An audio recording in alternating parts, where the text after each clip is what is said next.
Welcome, welcome, welcome. I see some people are here with me. Just hold on. We are making a broadcast and invitation to all the groups. So a moment, just a moment, please. We are making a broadcast to all the groups. I'm going to, so others can join us. So if you are here, let me just have your name.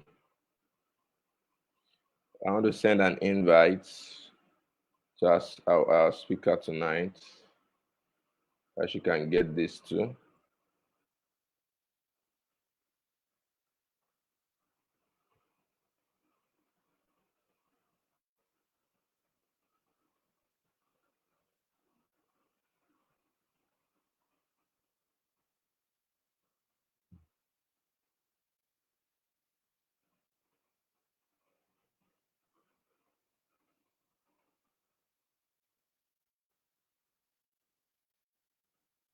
So,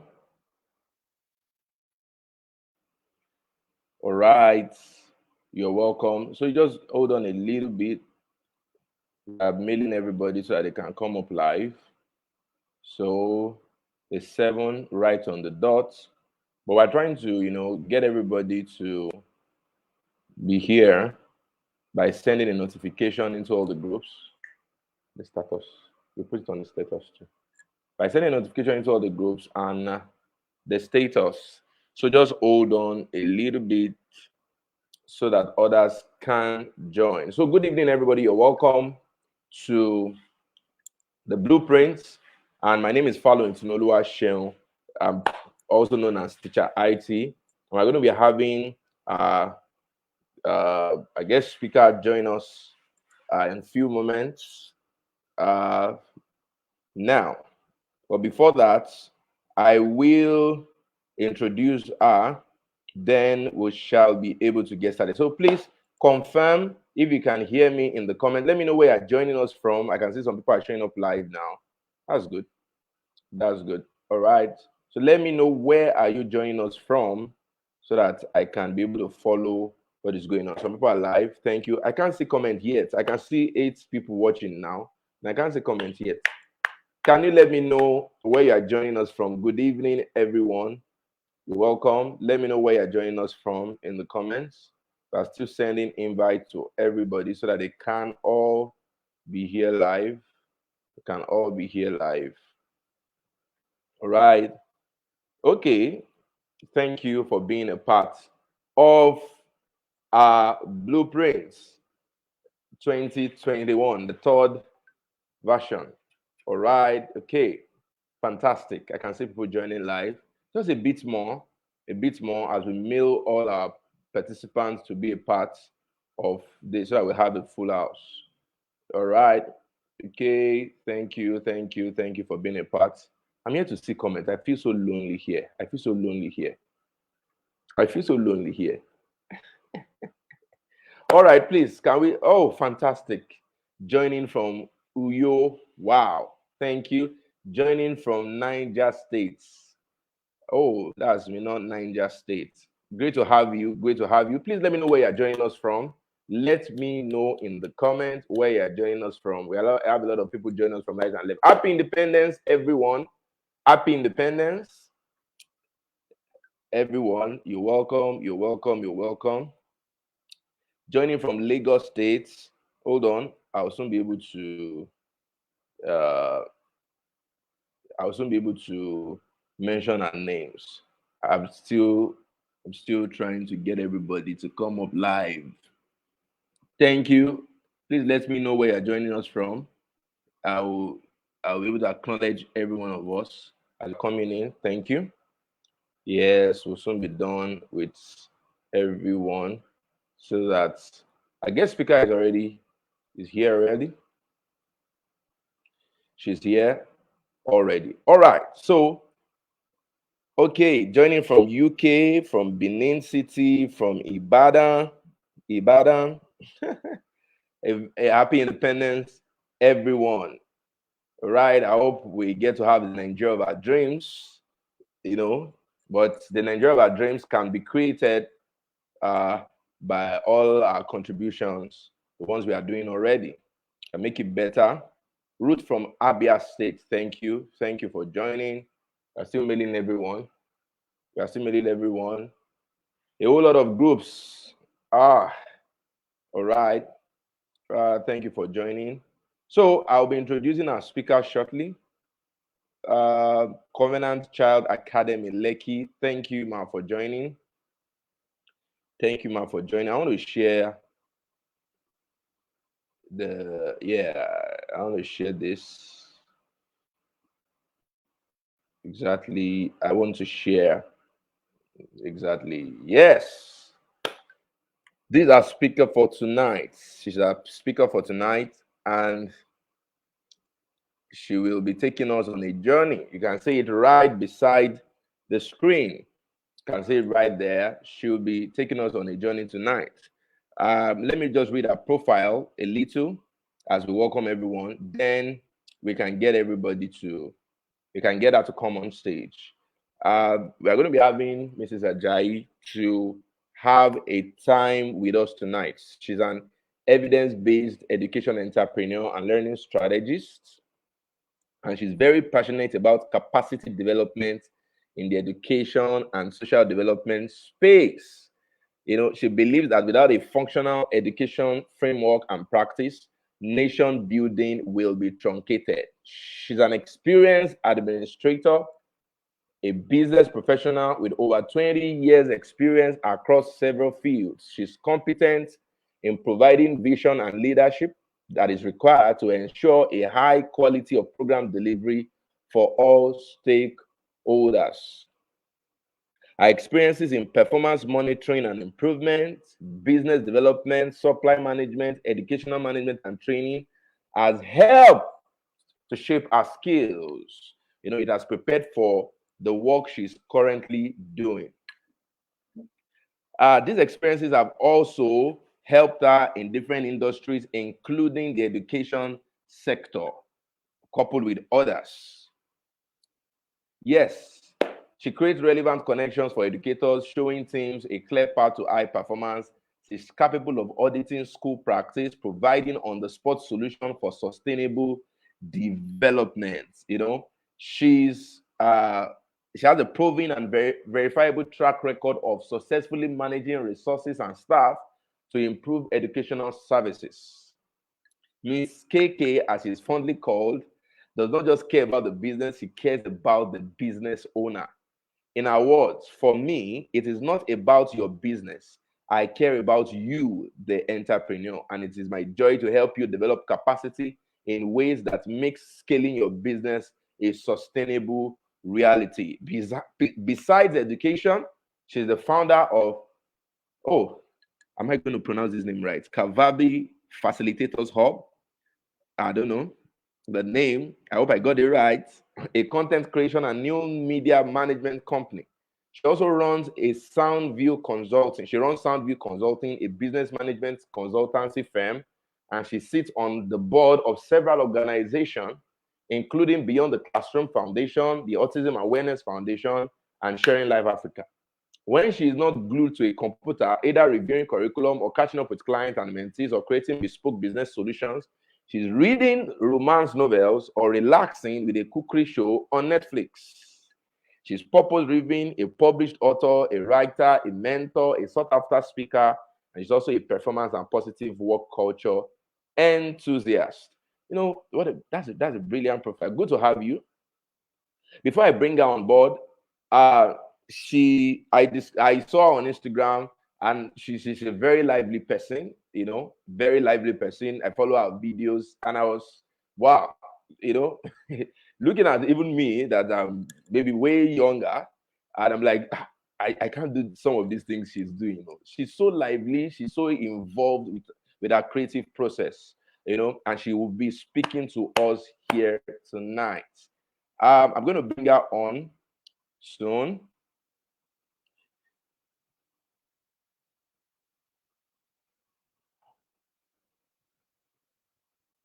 I'm going to bring her on soon so that she joins us on the screen. Hello, ma.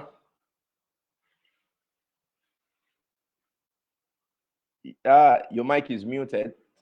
Hello, ma. It is. Hi, everyone. It's so good to be here. Good Oh my evening. goodness. It's so good. So good. So good. Congratulations, teacher IT.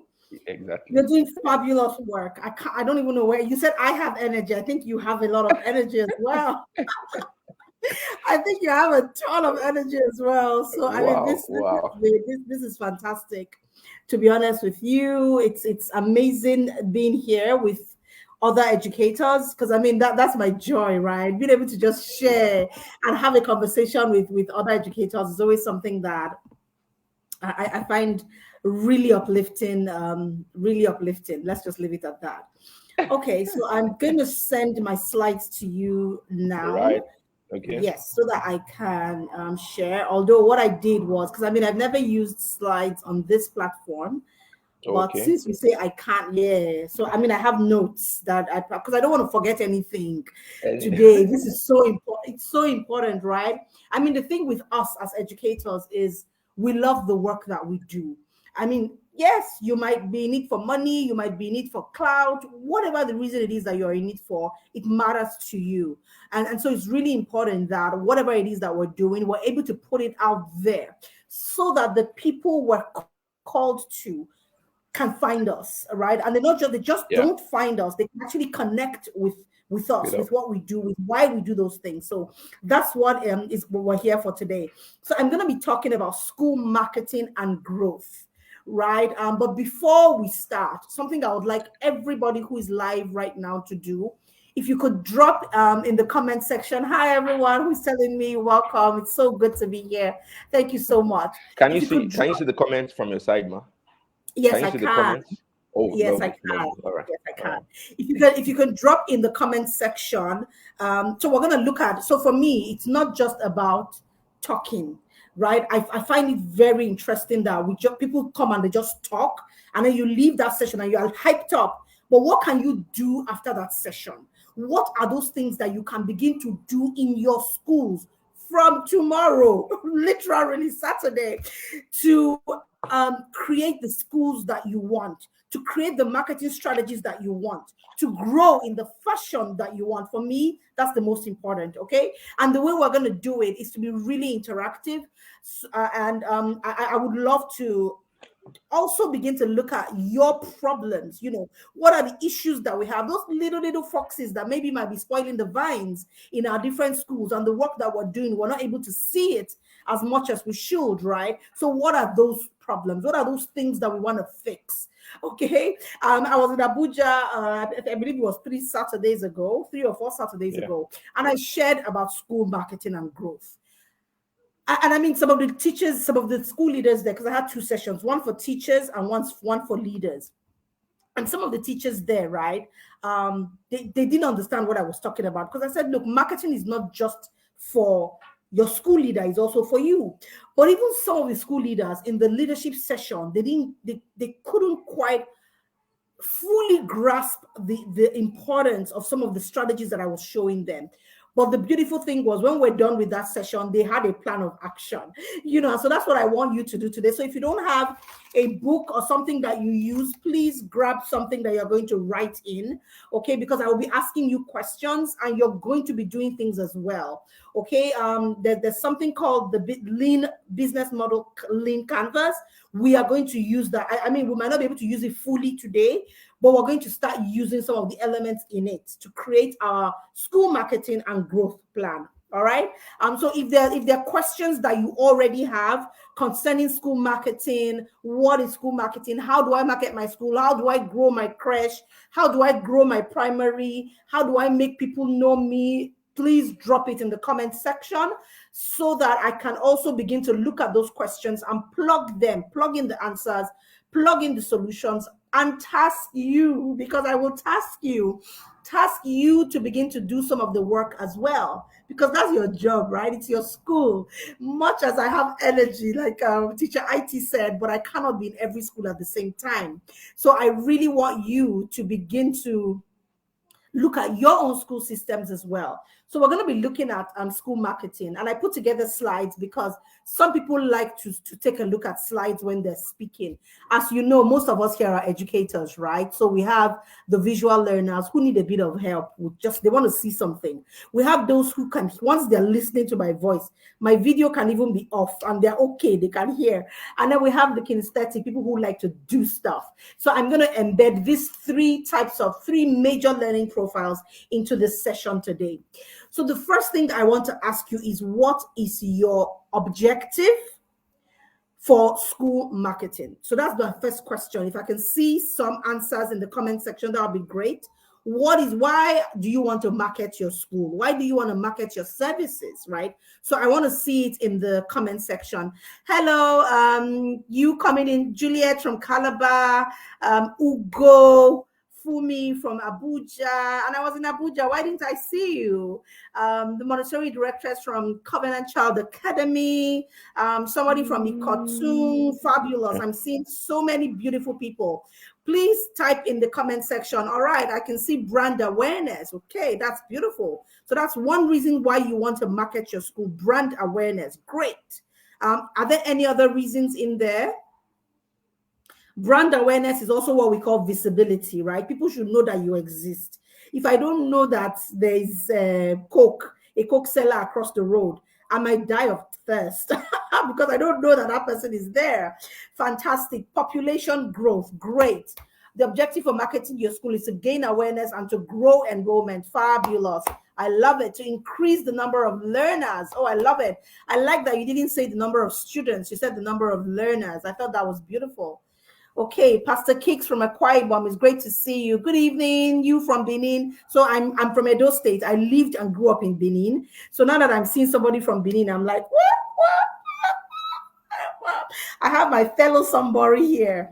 Hi, Peter from Lagos. Okay, population growth and maintaining excellent results. Okay, to blow your trumpet. I like it. Please blow the trumpet. Blow that trumpet. I love it. Increase population and get known. So now, if you notice, most of us here, right?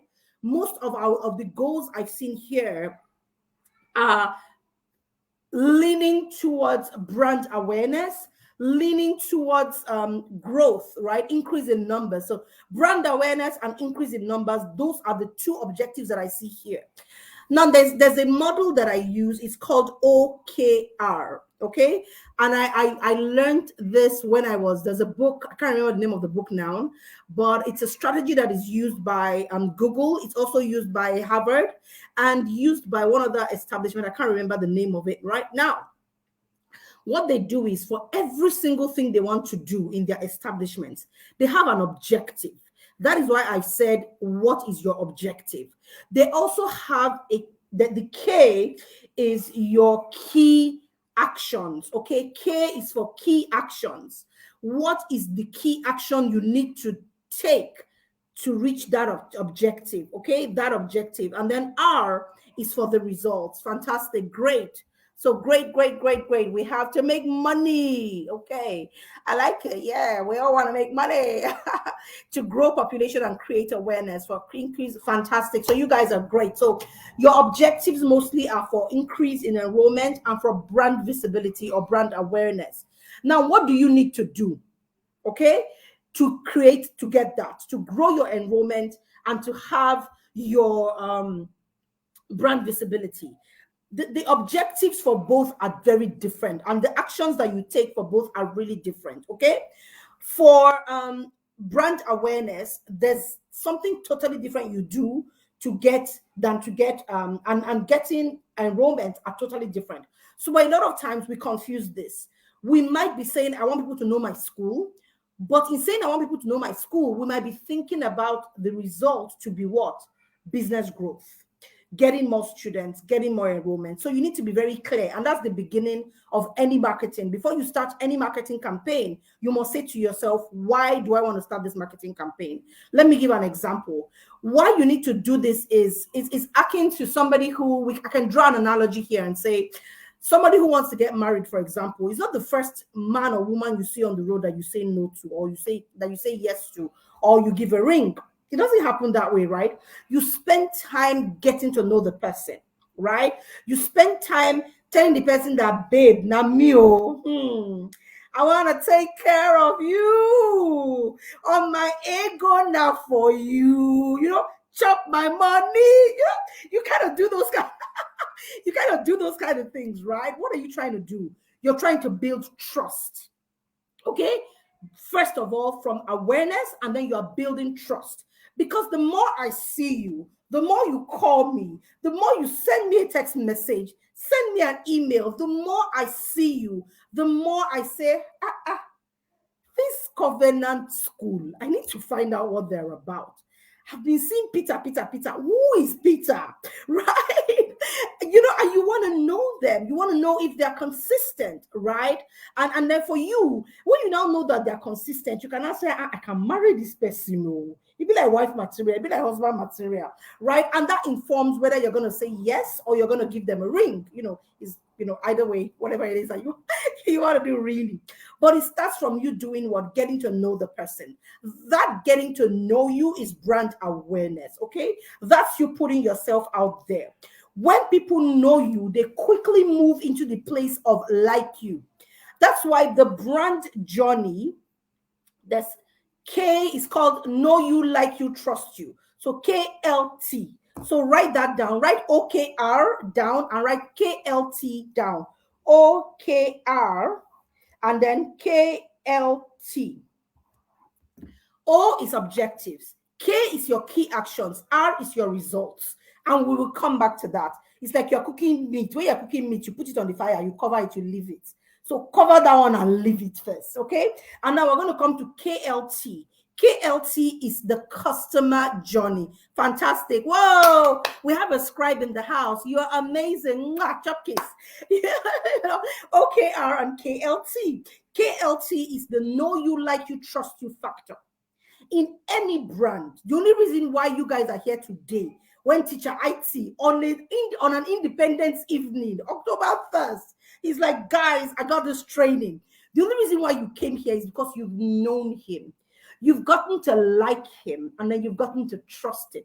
You've said to yourself, if this guy says come for meeting, oh my heart, because he gives it to us hot. He doesn't bring people that don't know what they are talking about. Just come and just be wasting our time. Instead of me eating Independence rice and sitting there in front of Africa Magic, let me come to Facebook. Let me come on YouTube and let me listen to what Teacher IT has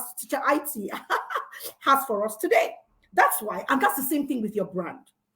If Teacher IT said pay 200 naira, 300 naira, guess what? You are more likely to want to release money to him. Why? Because you have come to trust him. So the first phase in marketing is to get the people to trust you. Before they trust you and register in your school, they must know you. Simple. If they don't know you, they don't even know who to trust, right? They don't know who to like. You must be consistent. So what have I just said? Number one, they must know you. Visibility, consistent visibility. That's the K, know you. When they see you all the time, the same message you're passing across is this. It's the same message all the time. You're saying the same thing, saying the same thing. You're consistent. What happens is that they begin to like you. They're like, this person knows what I'm talking about. Let me go and listen. From listening, your consistency and the fact that you keep meeting them at their need points leads to what? Trust. When I have a problem, I come to this particular person, teacher IT, he would listen to me and he would probably give me the solution that I need. Most of the time, the solutions he gives me works. And that's the same way in your school. People have been seeing that your school bus is passing by. School bus passing. Consistently, this school bus is in this estate at 3 o'clock, dropping children. They're here at 8 a.m., dropping children. Somebody is noticing. And so they begin to know you. And initially, they will now begin to like what they see. The children are always sitting in the bus. The nanny is turning around. She's not in front sleeping. The driver is not speeding. These people, it's like they're a good school. Why? Just by seeing and interacting with your brand on the outside. They have not even come to your school. And that's the same way, right? That everybody who comes to your school, everybody who is online needs to see you. I know there are old ways of teaching. There are old ways of marketing. There are old ways of creating brand awareness and visibility, but there's a new way. I'm in Lagos, in my house. You are across Nigeria, across Nigeria, even across continents, because I noticed I saw somebody from the UK here. So we have people across the world. The reason why we are connecting right now is via digital media. If you are not on digital media, what is going on is that there are people looking for you, but they cannot find you. So already your visibility score has dipped on digital media. So what you have simply said is, I'm not there. I don't care about the people there. I don't want them in my school. And I'm sure that's not the truth. You do care about them. You do want them in your school. You're just not there. So in your growing, your knowing, and this is for those who are looking at brand awareness, what media are you on? When people come to your school, right, do you take their number? How do you make them remember you? You send them a message. You say, oh, thank you for coming to visit us. What happens is when people are on WhatsApp, right, and they've saved your number, they see your WhatsApp stories consistently. Do you use WhatsApp stories? But you want people to know you. How? Are they living in your house? How are they going to know you? Are they on your street? How are they going to know you? When you're not in their faces in a nice, sweet manner, how will they know you? Talk less of liking what you put out there. And for me in marketing, so I'm going to go right now to liking you. Why people like you is because you meet their needs. You say what they want to hear, right? Instagram, thank you very much. Facebook, WhatsApp, Instagram, a website, Google My Business. People, Google My Business for me is the best kept secret. Google My Business is fantastic. But there are a lot of people that know nothing about Google My Business. They don't use it. What Google My Business does is that it localizes your school. That means everybody within a certain radius around your school community knows where you are. And so if they're searching for a school, guess what school pops up first? Yours. Because guess what? Google My Business has localized you, and based on location, because guess what? Everybody's on Google. All of us, we are there. We're on Google. And we're searching for your school on Google. And Google pulls up your school and says, schools in your area. But you're not even on Google My Business. WhatsApp is great. I love it. But when people are searching, they can't search WhatsApp.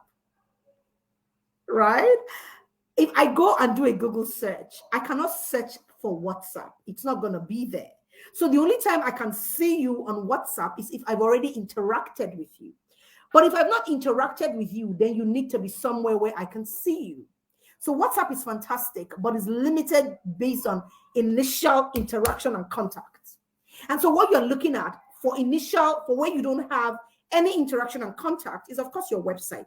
Google My Business, which is, you can build a Google My Business website, and it's free. I like free stuff. Of course, there are times when you need to pay for things, but if you can get them for free, why not? There is Instagram, right? And then there's Facebook as well. And all of this media are ways that you can increase your visibility score, which are really interesting, which are really important as well. Okay, so those are ways that you begin to do what? Build people. Now, if I put a crappy picture, teacher IT says he saw me on Instagram. What might have attracted him is either the quality of my pictures, the quality of my video, what I was doing. Maybe I was dancing, or maybe I something, right? But something attracted him. And he said, oh, wow, this is interesting. And instead of scrolling through, he stopped and said, oh, let me see what this is about. The quality of what you put out there is important. If you consistently put out crap, people are going to see you as crap. I'm sorry, but that's the truth. So you need to invest not in a phone, but in what the phone can do. There are all sorts of apps that you can use to up your visibility game. So I tell to you guys, I don't want to just come and talk. I want you to live here and write something down and begin to use it from today. Right from today, one app that you can download is called InShot. It's free. If you already have it, fantastic. InShot is free. You can also download Insta Story. It's also free. It's great for creating really beautiful stories on Instagram, which you can share on Facebook, by the way. You can share across your other digital media as well. What InShot does for you is it also helps you edit your pictures. Okay, so that's an editing app as well. It edits your pictures, edits your videos. You can put subtitles, you can put music, you can put all sorts of things on it as well. Also on Instagram, you can actually, and there's another app before I move from visibility on your phone, right? Depending on the phone you have, if it's, to be honest with you, depending on the phone you have, you can do something on your phone, then you can record the screen of your phone. Okay, when you record the screen of your phone or something you saw, when you record the screen, what happens is you can then take it to another app, InShot, edit it, and you can use it on WhatsApp. And WhatsApp has 30 minutes for your video, right? So it means that you either stay within 30 minutes or you post two splits of your video. But that's how you build consistently and build trust and build it consistently. Okay, so that's for visibility. When you are visible and people have gone through the know you, like you, trust you, what happens is they're now ready to interact with your business as buyers. And that takes you to where? Your objectives, OKR, that I have put there before. Your objective is brand awareness. In brand awareness, what's happening? You then write, and don't use vanity metrics. A vanity metric is the amount of likes that you get. That's rubbish. The amount of views that you get, that's rubbish. Because it doesn't do anything for you. 1,000 people can like my post, but I have 0 comments. 0, not just even the comments. I have 0 anybody coming into my DM to ask me a question or saying, waiting you shade, madam. So what's the point of that? Like, it's vanity. So I'm happy. Wow, everybody, wow. But have I gotten anything from there? No. And that's what you need to begin to think about, right? You need to begin to think about your, what are the key actions and the results you need to see from the actions that drive your initial objective. All right. So when you are now wanting to pull people in, there's something called the call to action. And I know we've heard all these terms before, but how are you structuring that call to action so that people can connect with you and actually do something, right? There are times where you make a post and everybody's saying, oh, I like your hair. I like your dress. I like the way you look. Man, you're hot. Wow. Is that what it's about? No, you actually did something. Nobody saw it. All they saw was what?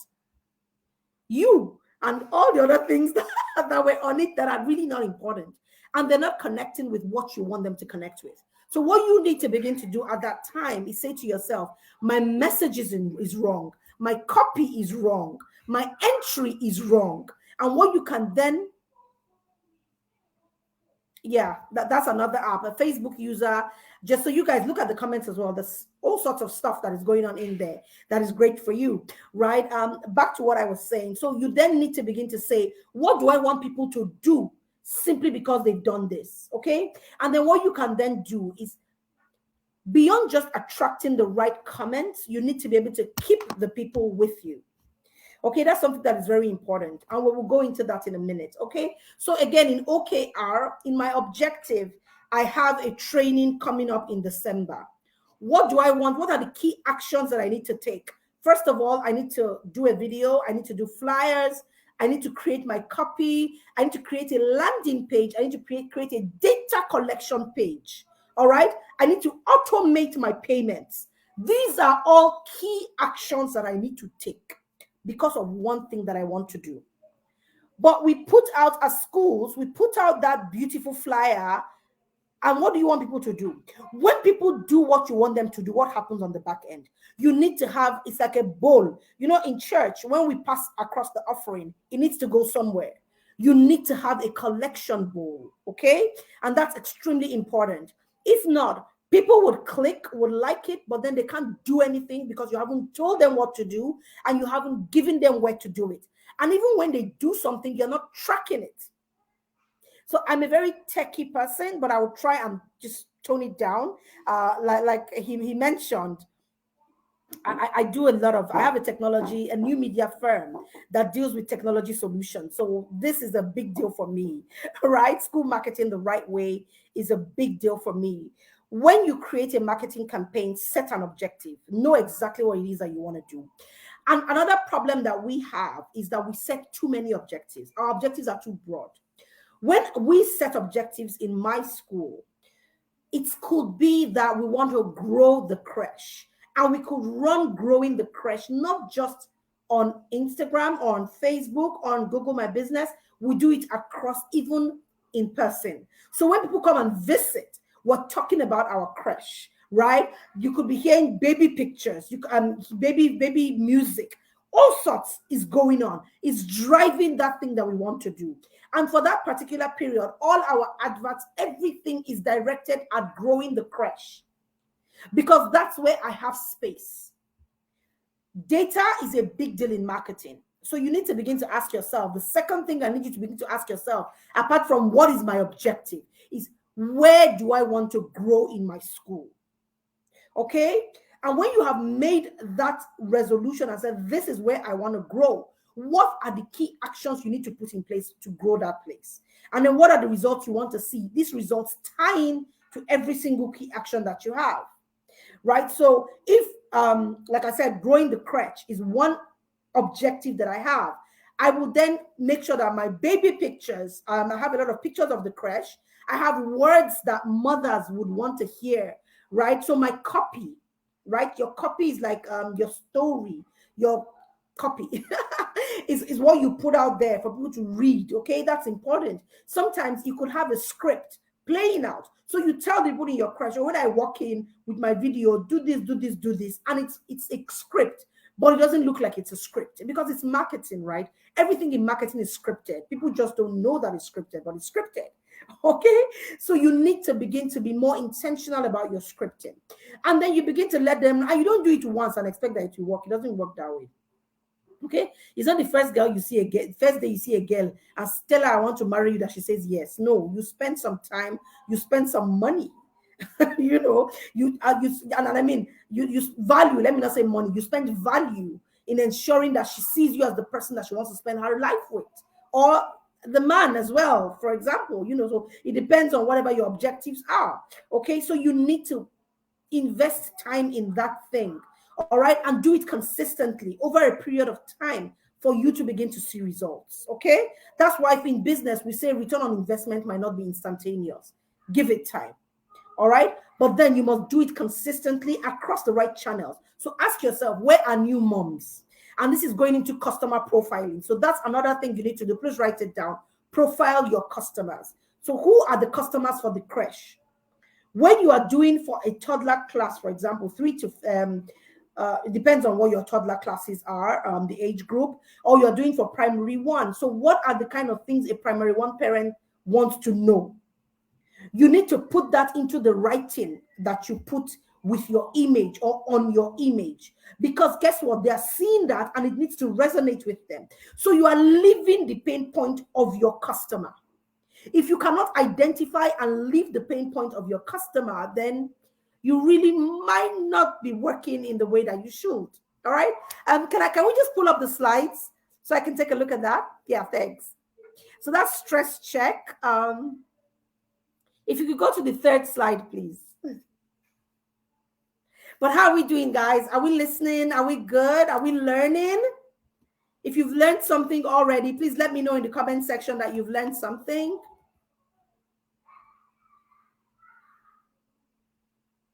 Great. While we are waiting for those comments, because I want to know. And remember, if you have questions, begin to post your questions as well, so that we can begin to talk about your questions and review them, unpack them, break them apart, put them back together, and you can go ahead with slide three. And you can go ahead with an action point. You're learning a lot. Fantastic. Now, these are the reasons why people would register in your school. Many is because of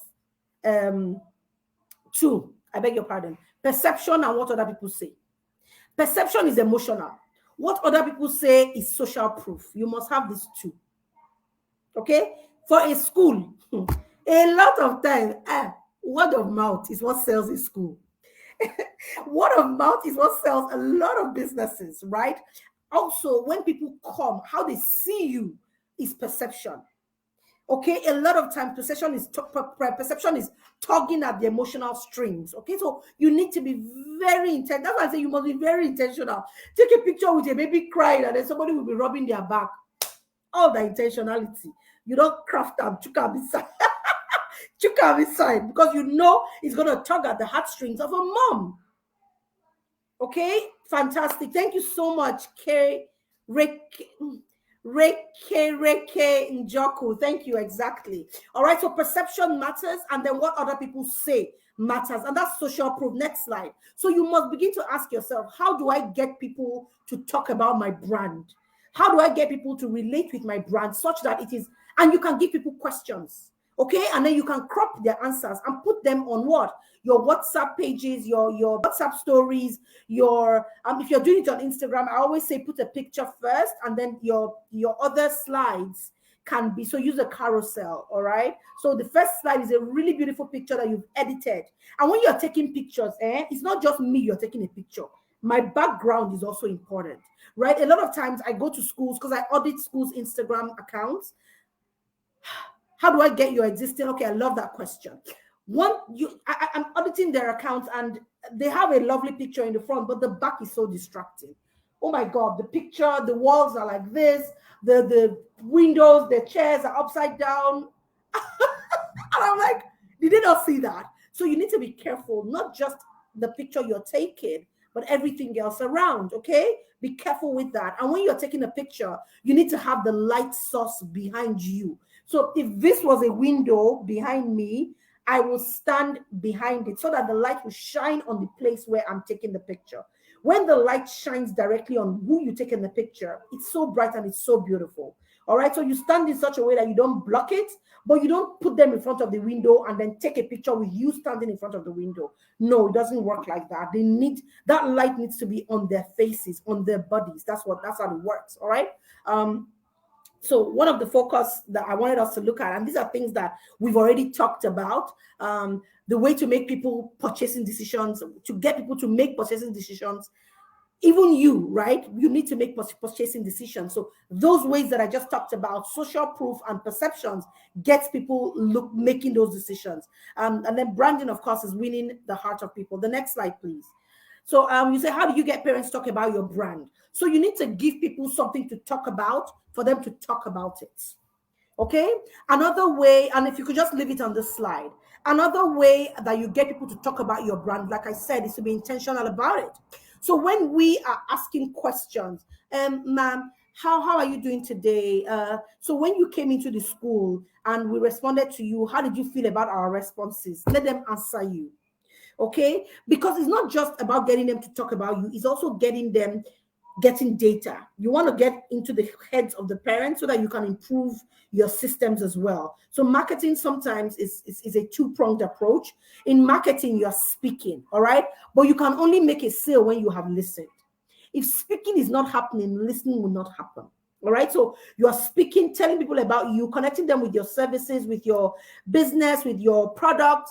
But then you need to listen to them. What do my customers want? What are they saying? When you listen to that, you can craft your copy, your pictures, your business, your product, create an intentional perception out there for them to make a sale because they trust you. All right. So one way to do that is you can also tell people, we've done campaigns like talk about your brand, get somebody to register, and then you get 10,000 naira, depends on your school fees, of course. We use percentages because we can track percentages. You get 10% off, 1% off. And if you think about it, 10% of 2,000 naira is 200 naira, right? But then this goes into budgeting. So I'm not going to talk about budgeting today because we're not talking finances, we're talking marketing and growth. But you need to be sure that you've locked in your budget, okay? So that's extremely important. And even in marketing, right, you need to have a budget. What is the budget that you're planning to spend on your marketing campaigns? And budget is not just money. Time is also budget because somebody is going to do the work. How much time do they have to do the work? That's extremely important. Right. So those are ways that you can get people talking about your brand. You can also say something, so you can create like a viral type of post. In my school, children fall.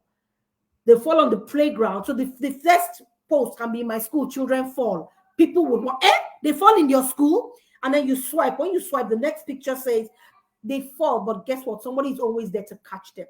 The next post, even if somebody is not there, our floors are soft enough for them to bounce without hurt. But you've gotten people talking about it. Guess what? Because eyeballs will go on that post, and people just generally share those kind of posts because you're like, hey, see what I saw today. Those sort of things. Another thing is to kill them with good service. All right, kill them with good service. Literally, when your service is so good. No, thank you so much.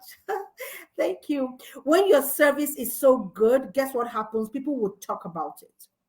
Okay, because they would compare you to other places where they've been. All right, so that's something that is extremely important as well. Kill them with good service. At the end of the day, you are a service provider. It really doesn't matter how you feel about. So for us as school leaders, right, or school owners or people who work in schools, sometimes ego comes in because this is my business. I spend so much time in this business, but it's only a business because you have people buying from you. So there are times where I keep my ego in a corner, all right, and I sell the business. Other times I build my team enough to sell the business because I'm very emotional about my brand. I'm very emotional about my business. But I tell my coaching clients, I say, guys, you can be emotional. You can't be too emotional to lose customers. So keep your emotion in your pockets. Keep your emotion in your pocket and say, what do people need? Also, keep your ego in your pocket. If you're not good at talking to people to convert them from leads to customers, paying customers, then get out of there. Find somebody who can. That's the truth. Find somebody who can build your team. You cannot do everything by yourself. It's impossible, right? Another thing that I would like to say here is, and in part of killing them with good service, thank you so much for that. I love it. Another thing with killing them with good service is being on those channels, your digital channels. Who is responding to your WhatsApp message? Who is responding to your Instagram message? Are you checking? You know, on Instagram, it will show you that thing, right? And then you need to check to be sure that somebody has checked it. The lifetime, well, not lifetime, on the average, a customer's the ability to keep a customer before they go off to another place, if you haven't responded to them, is between 3 to 5 minutes. So if somebody sends a message to you within 3 to 5 minutes and you haven't responded, they may have moved off to another place, which is why you need to automate. Okay? And that's what WhatsApp Business does for you. If you are a business person here and you have WhatsApp Business, please write it there. I have WhatsApp Business. All right, me. Just write me. I have WhatsApp Business. And those are your brand communicators. The speed of your delivery, the speed of your response is WhatsApp Business. 3 things that we can win on in terms of marketing and attracting client acquisition are, we're faster than, yay, somebody said me. Exactly. Suspense is good. You have WhatsApp Business. Fabulous. Me, great. Now, those of you that have WhatsApp Business, how many of you have created the messaging function on WhatsApp Business? If somebody sends you a message, does it go? So send a message to this number. Write it down. 0907 186 7523. Send a message there and see my automated response immediately. And my automation kicks in. I'm not there. I'm not holding my phone. but I automated it such that it goes in. Another thing that you need to do in terms of service is have a catalog. If you go to my school, we have a catalog on our WhatsApp business.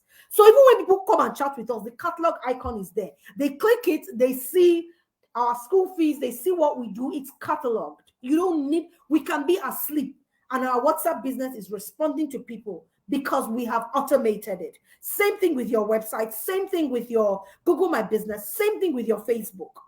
I don't know how to do Instagram yet. I haven't checked it, but you also can automate responses on Instagram. You actually automate it off Facebook. Like I said, I haven't had the time to look at it yet. Right? You have automated message. Fantastic. The number is 0907-186-7523. Send and see the automation. It's so important, right? All these things that I'm telling you, because they're brand communicators. They say to people, these guys are professional. These guys know what they're doing. These guys are serious. If I have a problem with my child tomorrow, they will respond to me. So it's not just okay to have WhatsApp business. What are you doing with it? Go and check on the settings. You would see welcome message. You will see away message. Put in messages there. Welcome to XYZ school. We're so happy you have sent us a message today. We have a nursery, primary, and secondary school here. If we don't respond on time, it means that we are not here right now, but we will be with you shortly. Thank you. Bam. Not a lot. 186-7523. Hi, somebody has bastardized that number. You know what? Let's leave let's leave the number for now. But those are ways that you can automate your messages, right? Another thing is when people are passing by your school, what are the colors of your gates, right? And there are times where, and these are brand communicators, there are times where people have walked past a school, have walked into a school. Teacher Eat, if you're there, can you just type the number in the chat box such that people can keep we don't distract ourselves. I kind of distracted everybody with that, but if you could just do that, that would be fantastic. Thank you very much. No, go back. Yeah, but then the next one now. What's going on? I'm here. You said I should type the number in the chat box, right? If that's possible, please. Okay. Please, can you call it one more time? Much. Because there's a lot of commotion going on here. 0907. Okay. 186. 7523. 7523. Okay, I'm going to do that then. Okay, let me share your screen back. Thank you so much.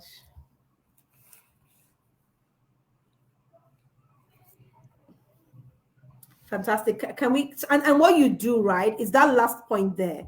You're creating an emotion with your brands, okay? And the reason why you're creating that emotion is because you have communicated properly.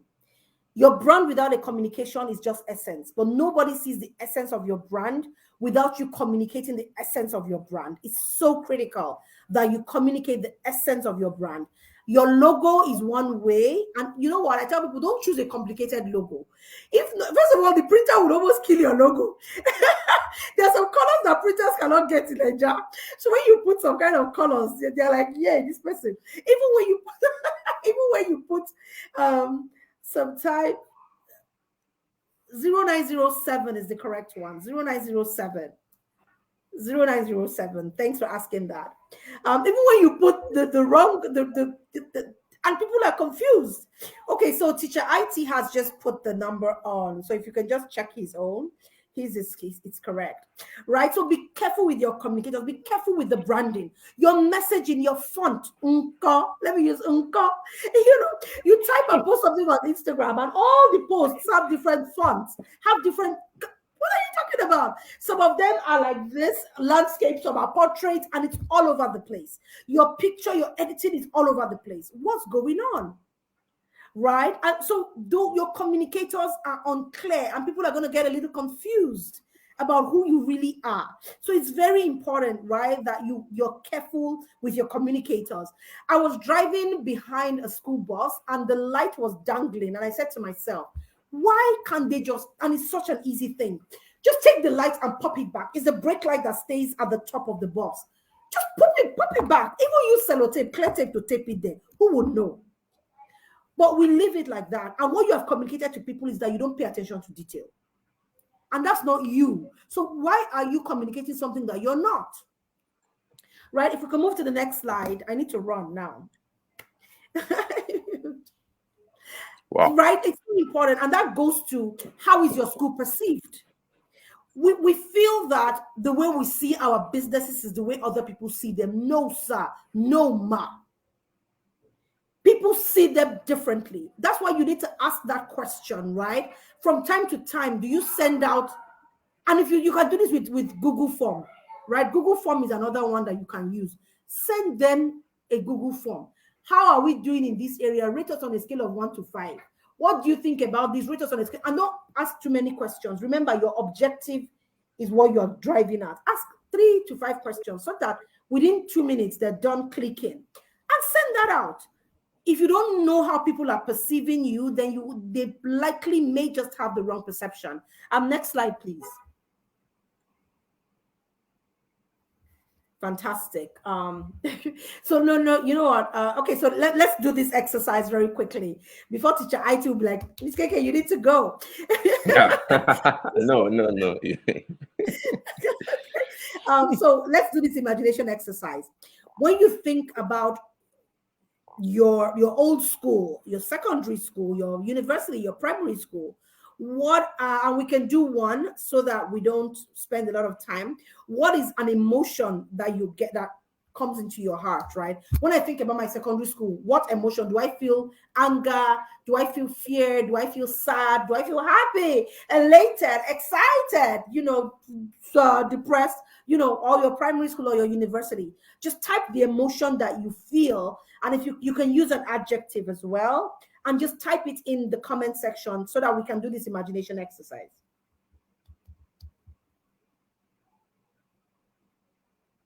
Sad. I know, right? Yeah.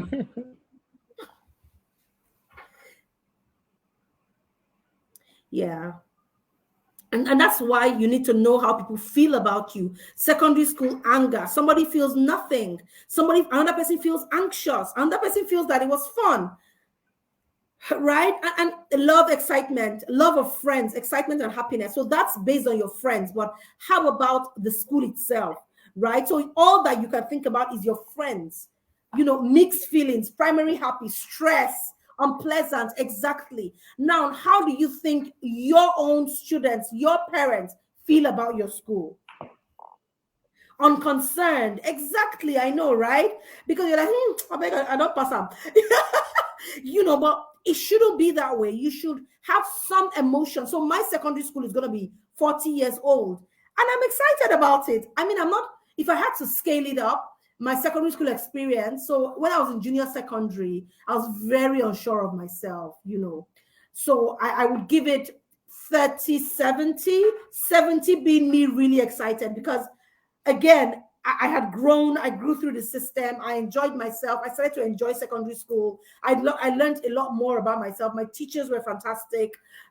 Some were not great, which is why 30% of the time I'm like, but a lot of the time I was really excited about them, right? So that's how do people feel about your school? Do you take the time to ask, right? Can we go to the next slide? Do you take the time to even want to know how the parents are feeling? Right? That's really important. And you need to look at this. Your old students, your staff are marketing material. Oh my goodness. You can't even understand it. But how do you feel about them? How do they feel about you? A lot of times, us as school leaders, we neglect our staff. We feel, I'm paying you money, just be there. No, don't do that. The people who you relate with as a school leader, as a school manager, in management level, probably are managers as well. And it's unlikely that they want to leave their schools. Okay? The people your staff relate to are friends, their neighbors, right? Who will say, what school do you teach again? What do they say about your school? Do they attract people to your school or don't they? When they're outside, how do people even see them? right? All of those things are part of your marketing material. They're part of your brand communicators. You can't have a team member who cannot speak English, and then that's the person who is the face of your brand. Are you joking? Already, I'm not going to trust you. Next slide, because you almost seem like you don't know what you're doing, right? So you need to be able to align what it is that you do with what you want to do. What are you currently doing? What do you want to do? And those are you get this from the answers that you get. This is what my school is. This is what people say about my school or feel about my school. There needs to be an alignment. If not, guess what? The entire goal of marketing is to give a promise and to keep that promise. If you have given a promise and there's no promise being kept, there's a dissonance. Once there's a dissonance, guess what? People are uncomfortable. Trust is broken. They would move. So you've attracted these amazing people to your school. Are they staying in your school? What is the rate of attrition in your school? Are people withdrawing every year, every hour, every minute, every term? Why are they withdrawing? Are they withdrawing because they've moved, or they're withdrawing because your service was not the promise that you said you were going to give? And that's what leads to school growth, right? You've brought them in. You've attracted the people. Client acquisition, mwah. How about retention? When you pull people and they come to you, do they stay with you or do they go away at the very first opportunity that comes? If they do, then there's a problem with your alignment. Huge problem. This term, going into this term, we lost 18 students. Out of those 18, 3 of our families that had 2 children and then 1 relocated. Right? So we know where they're going. We know why they left, because we find out. It's painful. It's a painful process, but you have to find out. If you don't know why people are not staying in your school, then you're never going to know what you're going to use to keep them, and your school will not grow. It will be like a cycle. Every year you have 20. Every year you have 200. Every year you have 500, and it's just growing. Eventually, that number will begin to drop, because guess what? The more people leave, the less great things they have to say, the more they are pulling those who are already in your school. Can I go to the next slide, please? So it's so important, right, that you set a budget, you have a method for client acquisition constantly. Even when you are sleeping, people are getting acquired. You also know how to retain them, and then how do you reactivate them? Sometimes people that have left want to come back. But why do they want to come back? And how are you going to get them to come back if they want to come back? Why do parents move? Can we go to the next slide, please?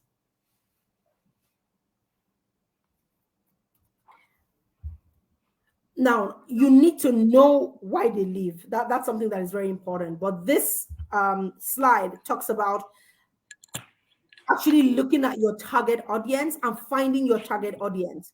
If you are selling fish to a fish seller, why should she buy from you? She has fish. The only reason why she might want to buy from you is that you have the type of fish she doesn't have. Okay? If you have the kind of fish that she doesn't have, she might want to listen to you.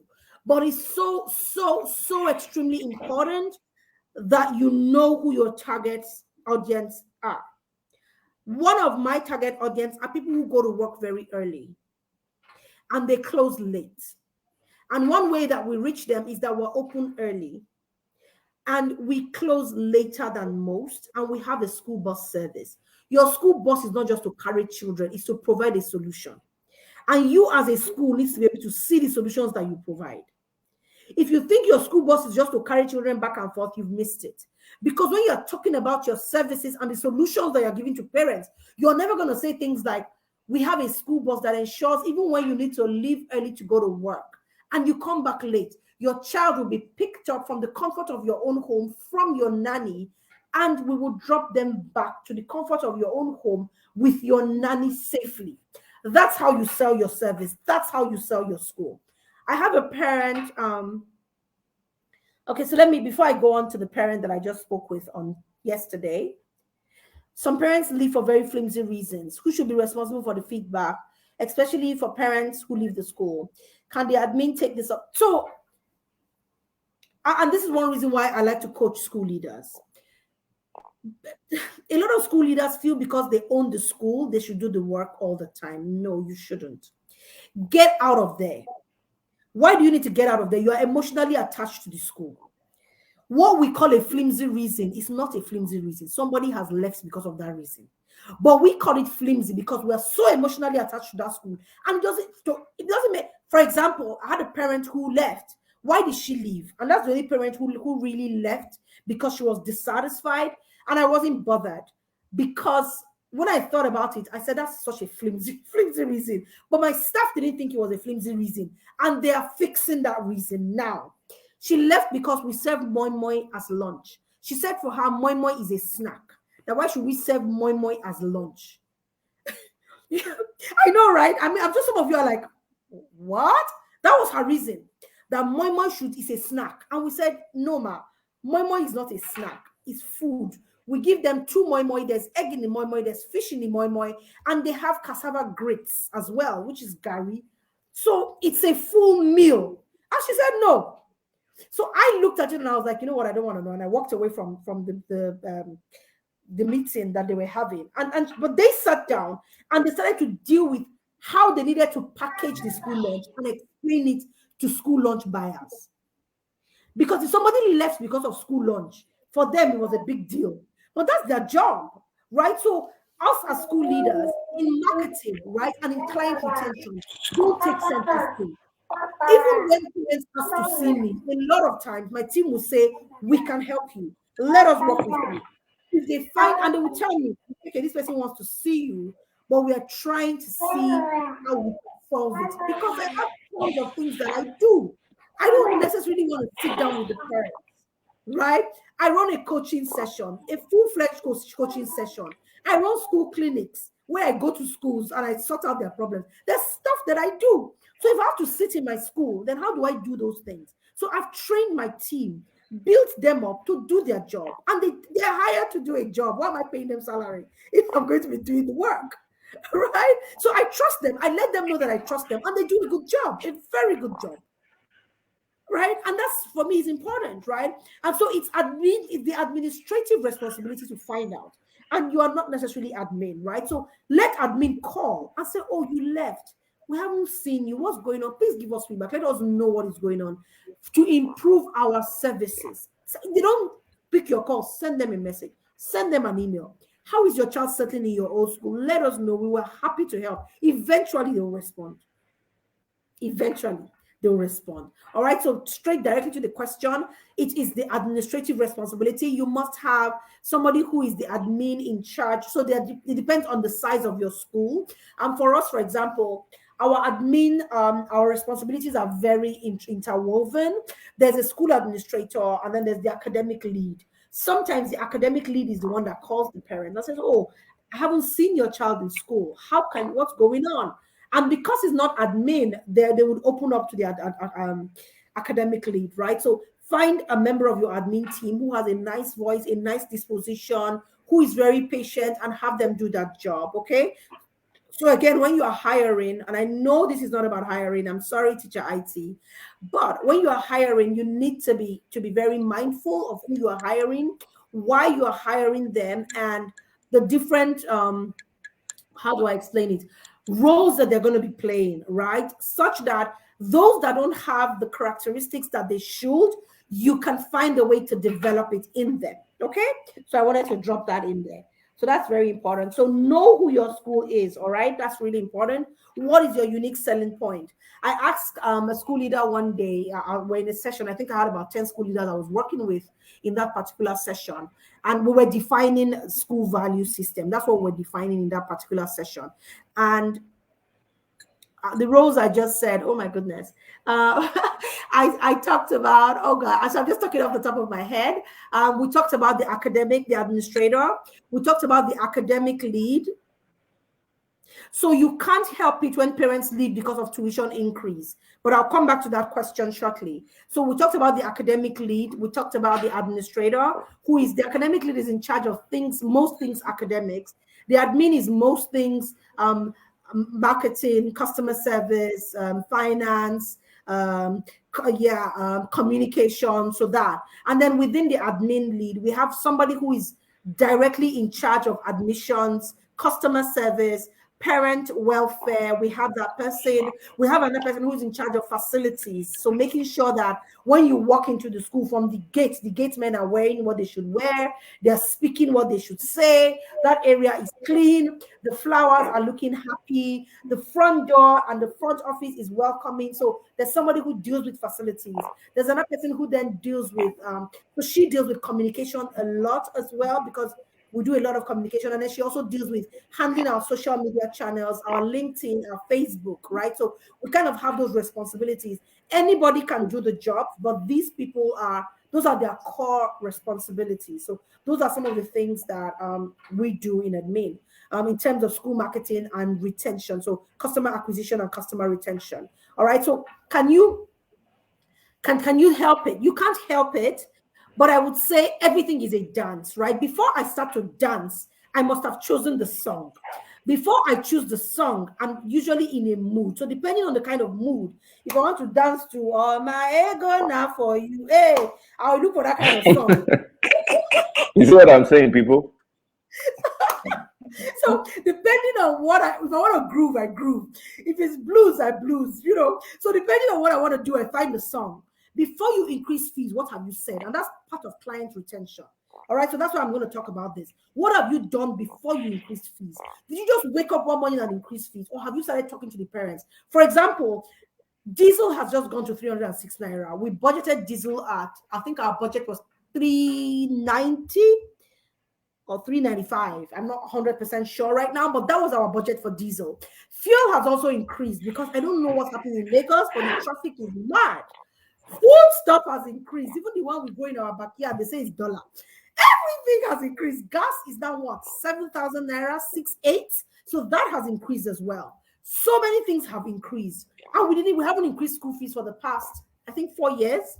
So what we've said to ourselves now is, and there's a full strategy about it. Full strategy. We have said, you know what, the first thing we need to do is sit down and send them an email, letting them know things have increased. But we started this from last term. We told them, we said, things are increasing, but we're going to try and hold our fees as much as possible. So they know we've already sent out that signal. And we sent out that signal and said, we know some of you are worried about fees. We just want to let you know that we're not increasing the fees yet. Yet. We didn't say we wouldn't, we say yet. You see the way we are planning the dance, right? Where we are eventually going to end up is to increase fees in January. But before we do that, we've planned it. Another thing that we did, because we knew that, was that we increased our payment plans. We said, look, instead of paying once, you can pay 3 times. You can pay every month. You can pay. We did all of those things, and we used automation as well. So there's Flutterwave, there's Paystack that you can use to automate your school fees payments, right? So at a certain time of the month, it either deducts from source or it sends them a message automatically saying it's time for you to pay your fees. And we get that message as well, right? So that's some of the things that we've done. And for a lot of the parents, they chose the payment plan option. And so for the first time during COVID, that's in 2020, we had only 2% of our fees outside. 2%. 2. It has never happened before. But that was because we started to break up the options for parents, right? And I said to automate fees, we use Flutterwave and we use Paystack. Flutterwave and Paystack is something that meanwhile, teacher IT, you should be collecting adverts from these people. No. I'm just telling you. Exactly. With the people hooked up saying this, I think it's wonderful. I know, right? Right. So those are ways that and they're free. You can honestly just leave this session right now and type their names and open up your account and just start to. So in recent times, I've been using a lot of Flutterwave because that has become a lot easier to use. And the method, so the parents pay into Flutterwave, then they remit the account for us. With Flutterwave, it's quicker. With Paystack, it was taking a bit of time. Flutterwave, W-A-V-E, wave, Flutterwave, and it's one word. I think we're going to do a training on this. Yeah, I think no problem. I'm liking this. So it's one word, Flutterwave. That's it, Flutterwave. So I mean, it was messing up my cash flow for Paystack because they waited till a certain time of the month to remit the money. but my cash flow needs to move. So I couldn't fashion my cash flow with a service provider. They needed to fashion it with me. So we moved to, and the Wave has E, Flutter Wave with an E. Anyway, when you type it in any of the search engines, it will pull it up for you. So that's what we did in terms of school fees increase. And that's what we're still going to do, right? And then when we eventually get there, thank you, Itunu, for posting it. So when we get there, those are things that, so parents are ready for it. Yes, 1 or 2 might leave, but before they leave, we actually talk to them. Oh, talk to us. What can we do to help you? We try our best to help them, right? Such that we never really have a massive exit because of school fees. Okay, so I hope that has answered your question. Yes, great. And I hope the other lady, I'm not sure if it's a lady, who asked, you feel justified. Fantastic. If you did all that, then you are justified. You are justified. Yeah, so another thing that we need to be looking at is, yes, I was talking about a parent that called me, and this is again related to school bus and client acquisition. Every tool that you have in your school needs to be doing the work it was purposed to do. So she has 3 children, 3 or 4 children, I can't remember now, either 3 or 4. But she wanted to bring 1 to my secondary school. And then the other 3, she was looking for a primary school. So she was like, oh, is my secondary school and primary school in the same location? And I said, no, they're in different locations. I said, well, you know what? We have children who have siblings in secondary school, and we always bus them from the primary school with the bus to secondary school when the children, because they have different closing times. I said, so we can bring your children to the secondary school at a very minimal fee, so you don't have a problem with that. And she said, no, and we said, no problem. I said, you know what, try it for 1 term. You won't even pay the entry fees for 1 term. If this works, then you pay in all those fees. And she said, okay, I'm interested. Nice work. I mean, but for a lot of us, we don't see the tools that we have as things that can grow our school, that we leverage to attract customers. No, you need to begin to think about your school as a money-making machine, as a solution provider. Once you see that you are providing solutions to your target audience, you would do it well and you make money. Honestly, I'm not joking. All right. Somebody says, thank you so much, Reke, for that. I'm so happy that you've learned a lot. What are the infrastructures you put in place on ground before the plan of fees increase? So these are the things that we've talked about already. Of course, before you increase your fees, yeah, your yeah. Can you move to the next one? No. Yes. So yeah. The next. If you scroll down, please. Okay. So, I mean, because I built the slide, so I kind of know everything that is on it. Yes, so you can leave this. I know what is on the slide, so I'm just talking because I know what to say, right? So, in terms of infrastructure, so for us, for example, and you don't have to do this, because already if you're giving value, then value is expensive, right? So what you need to do is have a rationale. So have a rationale for this fees increase, okay? And what you can do is build it in from the beginning.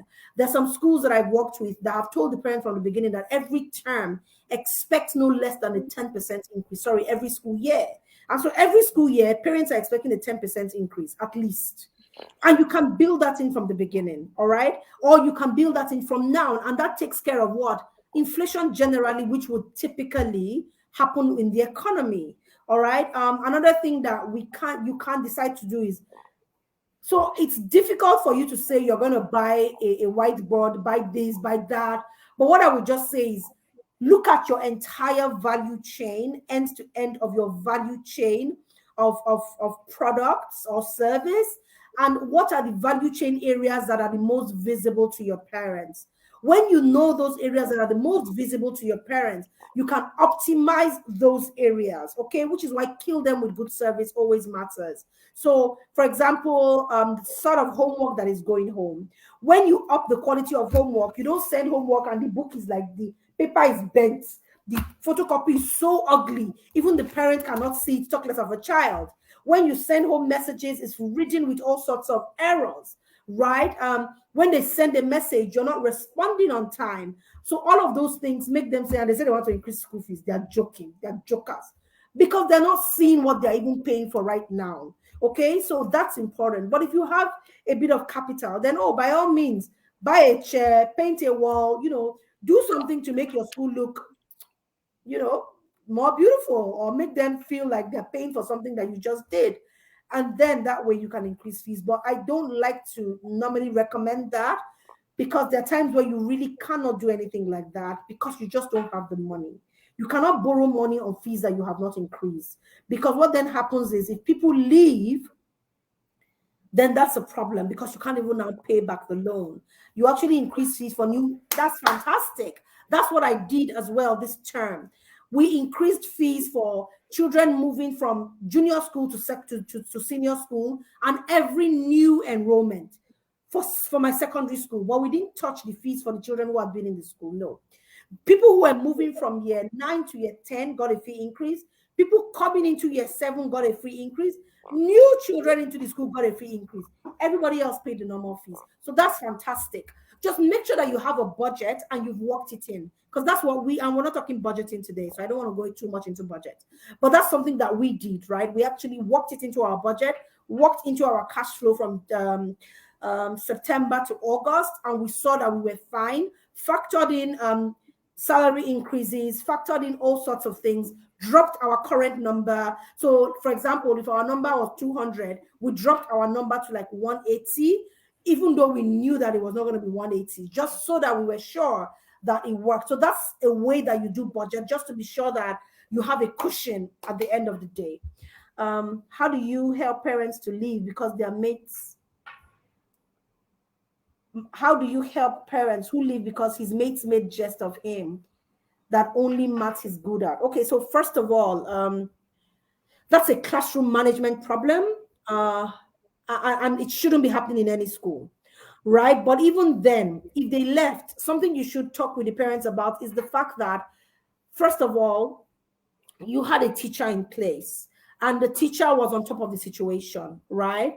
And that their child needs to build resilience, because in the world we live in today, you need to be resilient. You need to have an inner core. And so you were helping their child, your child, that was something that the teacher was working on with their child, developing that character on the inside of them and helping them understand the fact that it wasn't about what other people are saying, but what was the truth.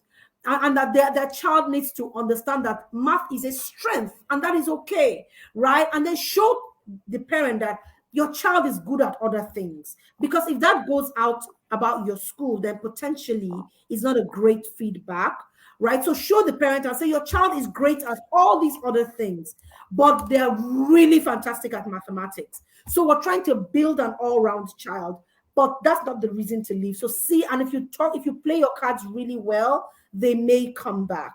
All right. But I'm so sorry that happened. What are strategies to bring back parents who left for flimsy excuses? First of all, don't think that they're flimsy excuses. That's the first thing that I would say. Because if you think that they're flimsy, then you're never going to use that data for anything constructive.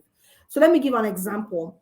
We had a parent who, this was in 2014. We had only just started the school, 2014 or 2015. I can't remember.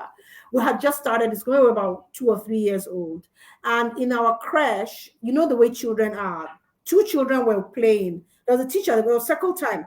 One stood up to dance and was dancing. That one got up early, walked early.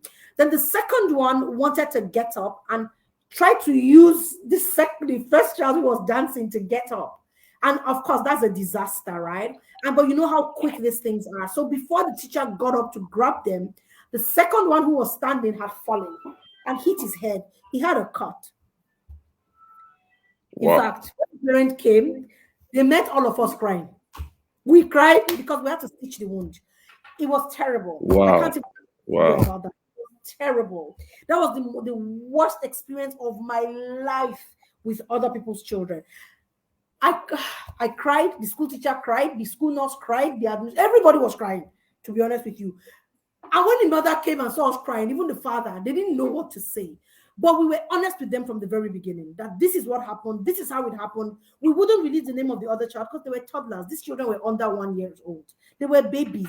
one trying to get up, use another one to get up and they fell. It can happen at any time, you know, and it's not something you can guard against. But what we then did was that day we got in a carpenter. In fact, how did the child fall? I can't even imagine how the child hit their head because there was nothing sharp around there. But apparently, he hit his head on a wall, which every class has a wall. You know, but how did that happen? We don't know. But what we then did was that we went and got a carpenter and we put foam around that entire area. That's what we did. So as we were talking to the parent, when she came in the next day, because her husband brought the child to school the next day, but she said she couldn't take it. But then she came in and got to the classroom. She saw all of those things already had been done. We sent her messages. We showed her. So she knew that we had done something. She took away that child for 4 months. I'll be 5 months. But she brought him back.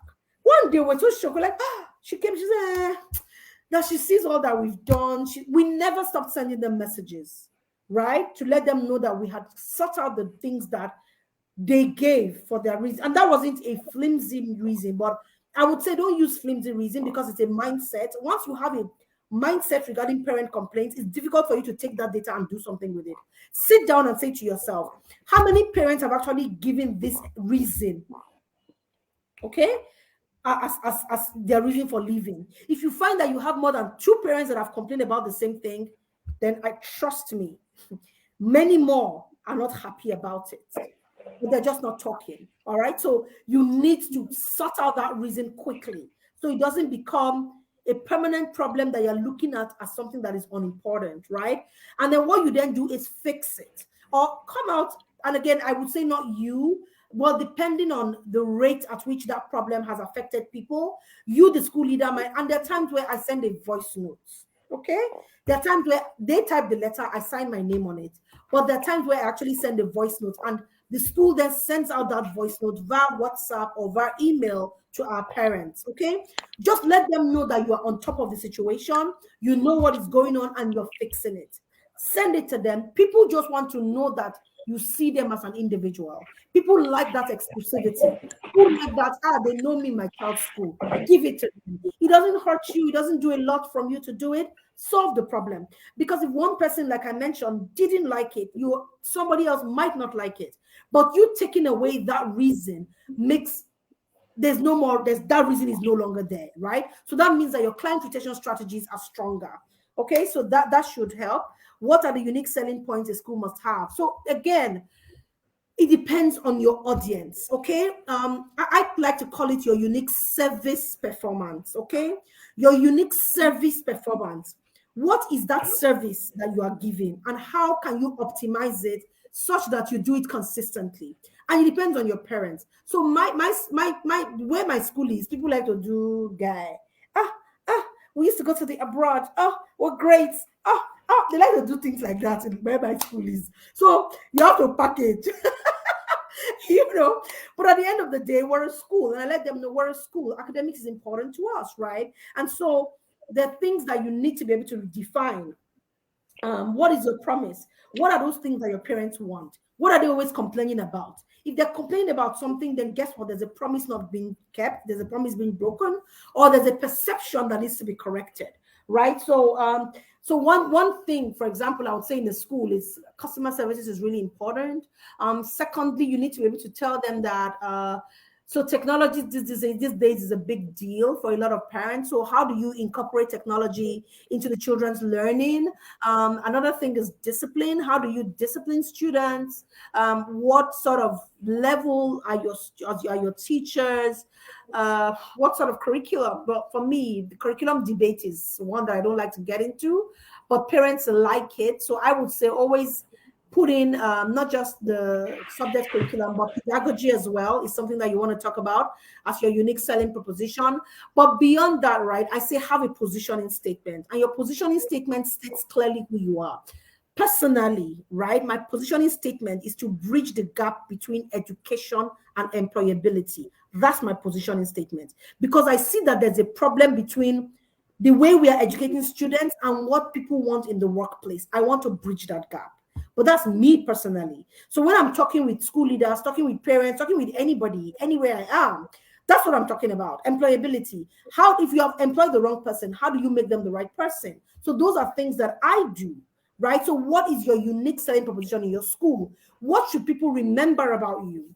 I'll talk about the last experience I had with school leaders in Abuja. That was 3 weeks ago, I believe it was. 3 or 4 weeks ago. I can't remember now. And I told them, I said, sell your school to the next person. So like I said, it was about 10 or 11 people in that meeting. And I said, sell your school. And somebody said, oh, our school is, what did they say? Our school is, we educate children. We have a nice classroom. We have AC. I'm like, can you just stop it? That was that. Somebody else said, in our school, entrepreneurship is a big deal. So when we're teaching the children, we teach them to not just take responsibility for what they're doing in class, but also to begin to think about how they can sell their skills. Fantastic.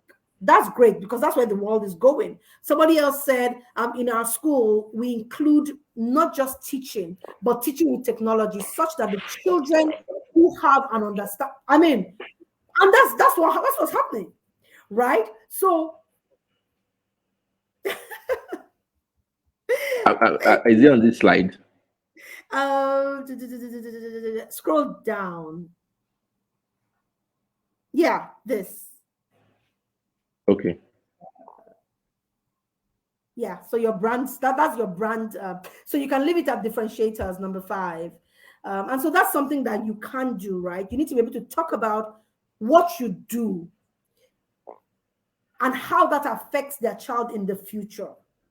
All right. What does Green Spring say? They say they are a thinking school. They're not saying they are selling education. They are a thinking school. They are selling the ability to get children to think. Right. So that's you. And that must cascade into your processes. Okay. So it's not just to give a promise and then you leave it at that. Yours is preparing children for life. Okay, great. How do you get these slides? Teacher IT and I will talk about it. Right. Yes. Please, how do you handle a parent who insists you must teach your child by yourself? Okay, if you are the school leader that's asking that question, let the parent know that you wish you could, that you have all these parents who want only you to teach their children. And at the end of the day, even if you know a lot, you don't know everything. And so you have subject matter experts on your staff, and that those subject matter experts know exactly what they're doing. But you as the school leader, you have oversight, that you can assure them that you know what every single child is doing. And what you then do is give them examples of what their child is doing, where their child is not doing certain things, and what needs to be done. What you have just done is that you have told them, I know your child. I'm on top of your child's game, and I know where your child is going. All right, but you can't teach the children by themselves. Yeah, that can't work. Okay. I had such experience with my son where you're working. Yes, we sent messages even when they left, and they came back. Right. Well, we planned those messages, though. It's not like we're just sending. We planned it. We plan everything. Awesome. Okay, so let me see if I have some questions I've missed. I don't give reasons, but I just got to ask, when you have parents complaining that you don't flog their children, even though we use other. So when people, and I have parents who say that flogging the parents, I said to them, I said, you know what? The beautiful thing about discipline is that it's not just in the school.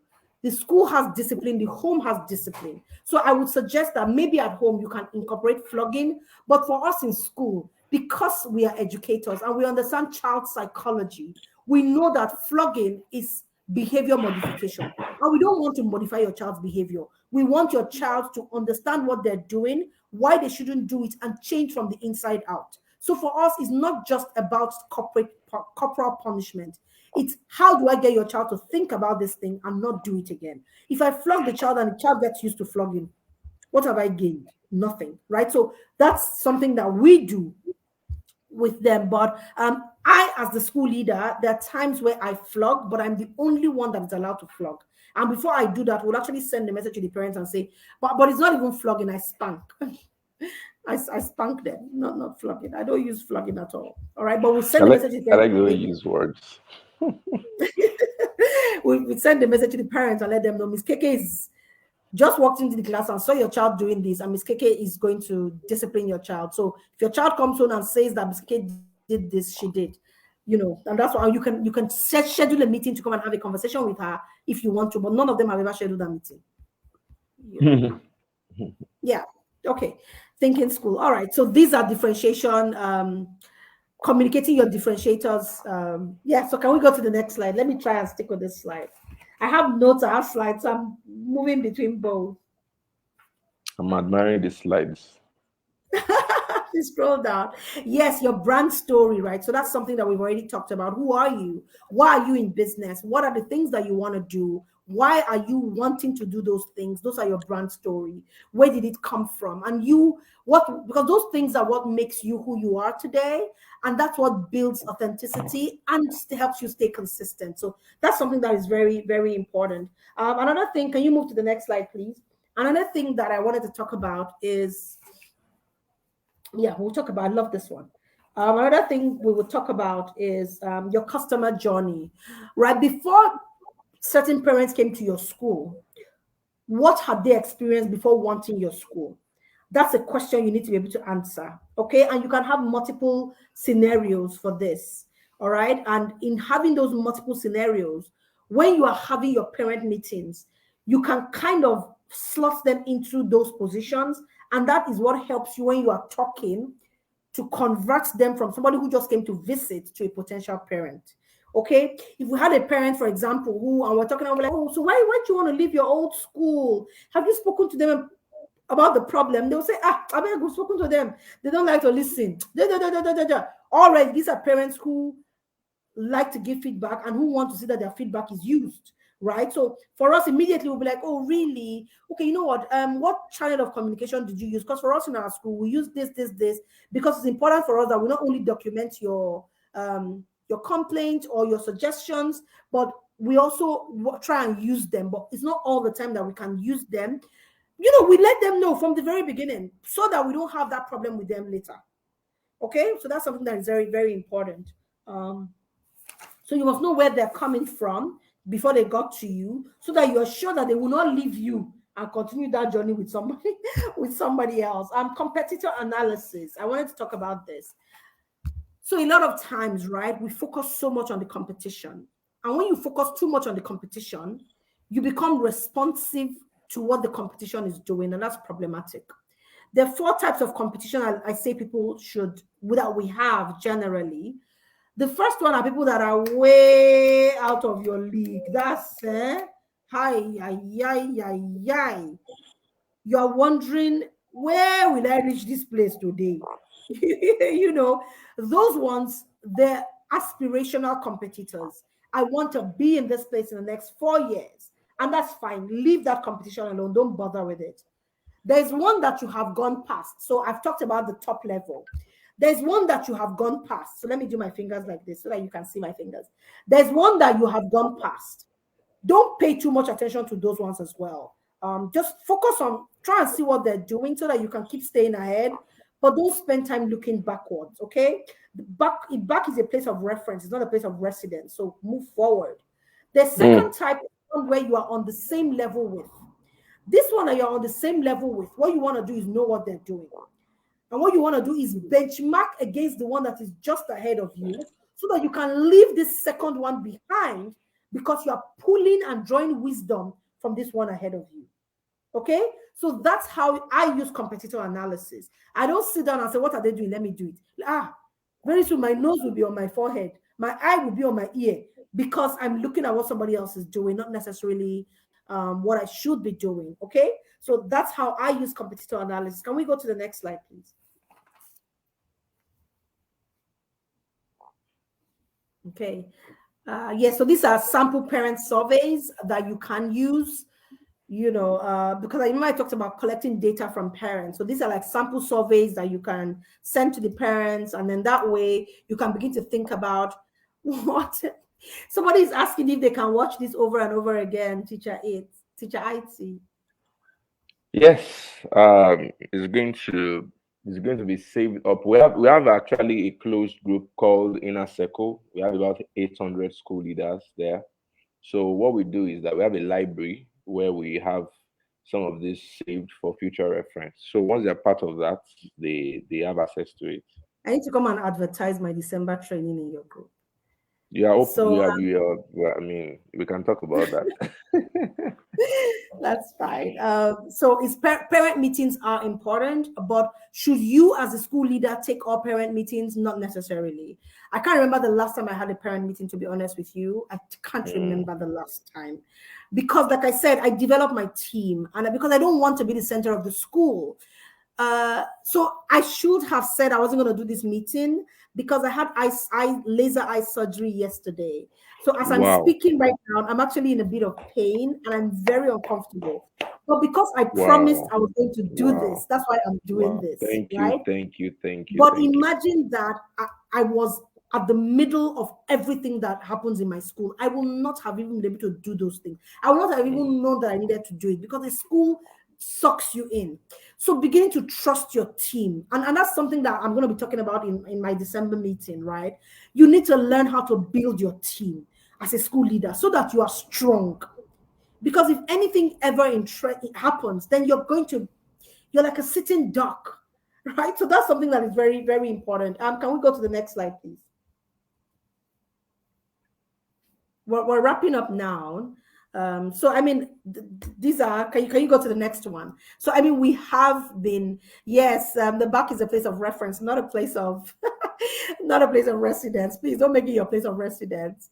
Oh, you're interested in the December training? Yeah, and we're going to stream it live. But let's focus on this. So if you're outside Lagos, you can't join the stream live. So what are your goals? I've talked about this already. So you need to know what your goals are before even event attendance. Do you know we market our events? That we have parents forum or end of term meeting, we market it. We talk to the parents about it continuously. What is marketing? Marketing is connecting a target audience that needs your services with that service and helping them understand why it makes sense to them. That's what marketing is really, right? Which is why it's a lot of speaking. So you need to say to yourself, am I only going to talk about things when it is only one enrollment, driving brand awareness, or are you going to keep talking about who you are as a school? Sometimes people don't know what your school does, and because they don't know what your school does, they go to another school that knows what that is saying that they do it. Meanwhile, you are doing it, but they don't know.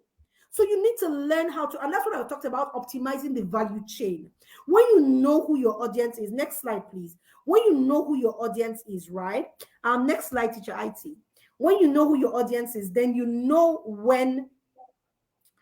what you're doing and how to do it.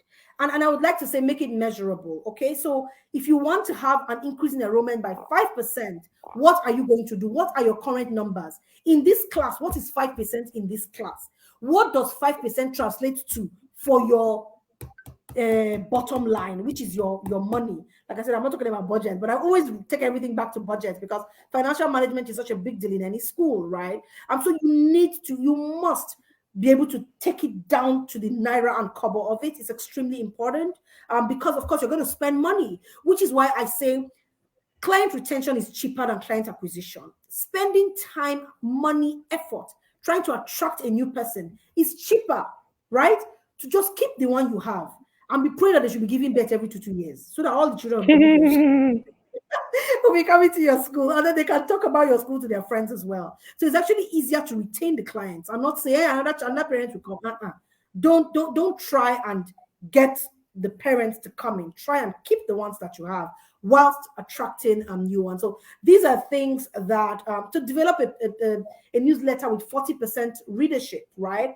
And how do you know that parents have read your message? Again, automating it. Use things like MailChimp, convert click, and what's it called? Yes, convert click. Convert kits. What? What's it convert called? Kits. Convert kits. Thank you, teacher IT. Convert kit.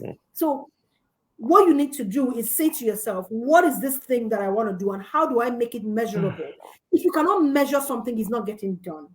Okay, you're not doing it, and you cannot replicate it because you don't even know if you met the target. All right, so that's why it's so important that you replicate things. Can we move? I can't believe I've been talking for almost 2 hours. Unbelievable. And then priority. And when you told me, I said, 2 hours. 2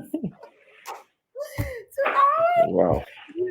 I think if I'm physical training, I talk for I'm on my feet for a physical training from about 9 o'clock till about 5, 6 p.m. You know, Wow. we're just doing a lot of activities. Yeah, but sitting in front of a computer, this has been interesting. This is interesting. So thank you for this. Prioritize. You know, what do you want to do first, second, third? Prioritize things so that you are sure that you can hit the targets that you are trying to hit. Next slide, please. We're gonna move. Yeah, so this is part of marketing, right? And anything you do in your school is like project management. And when you look at project management, you not only say, this is what I want to do, you say to yourself, how am I going to do it? What are the things I need to do it? How much will they cost? What is the time I'm going to invest? So you actually need to assess the needs and know the required resources as well. Because that's how you can distribute resources appropriately and be sure that you can meet the needs that need to be met. Okay, next slide. The December training date it's on my Instagram page. If you follow me on Instagram, you'd see it. It's one date on the 11th. It's at 4 Points Sheraton. It's 9 a.m. to 5 p.m. Brainstorm. Yeah. So these are creating strategies. We've talked about this a lot. How you sit down with your team. Again, your team is so important, right? Sit down with your team, refine ideas, brainstorm strategies, find out what are we going to do?